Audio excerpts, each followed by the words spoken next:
Ethiopia's Prime Minister Abiy Ahmed has reiterated his sentiments that the Horn of Africa nation needs direct access to the Red Sea. The Prime Minister made the remarks during a televised discussion with his social affairs advisor Daniel Kibret in Ethiopia on Monday, September 1st. The Red Sea is not just water. It is not just a coastline. The Red Sea has always been the artery of civilizations, the lifeline of empires, the battlefield of foreign powers, and now the heart of tension between two African nations, Ethiopia and Eritrea. Let us go back. For thousands of years, the Red Sea connected Africa to Arabia, to Asia, to the world. The ancient kingdom of Aksum, which once stretched across northern Ethiopia and Eritrea, controlled ports on this sea. It was from here that traders carried gold, ivory, frankincense. And it was from here that Africa first received Christianity and Islam. But history changed.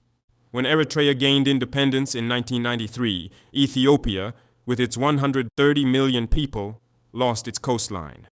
The country that once had direct access to the Red Sea became landlocked.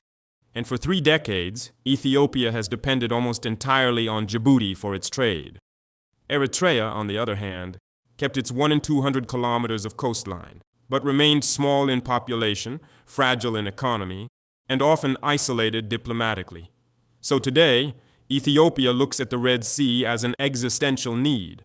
Eritrea looks at it as a question of sovereignty and survival. And here lies the tragedy, my brothers and sisters.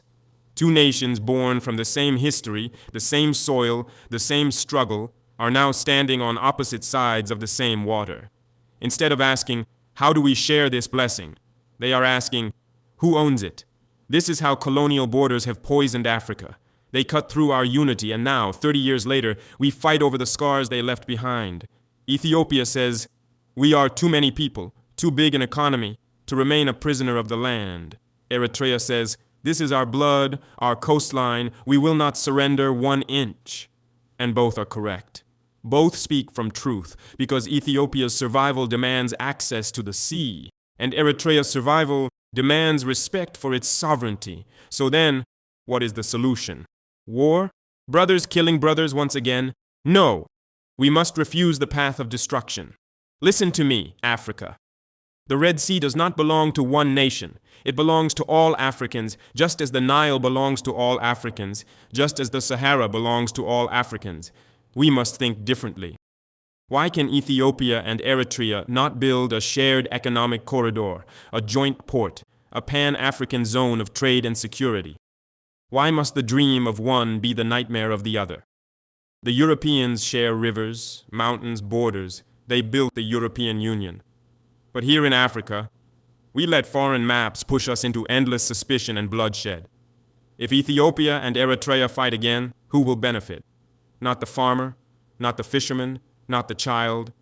The only beneficiaries will be the same external powers that have always used our divisions to weaken us. So I say to Prime Minister Abiy Ahmed and to President Isaias Afwerki, stand as brothers, not as rivals. Transform the Red Sea from a border into a bridge. Let this water that once carried the chains of colonization now carry the promise of Pan-African unity. Because in the end, no African nation can be free while its neighbor remains in chains. The Red Sea is not a curse. It is a blessing. And only by sharing it in peace will we honor the generations that died for our independence, and the generations yet to come. Africa does not need another war. Africa needs unity, dignity, and sovereignty. Let the Red Sea remind us, either we rise together or we sink divided.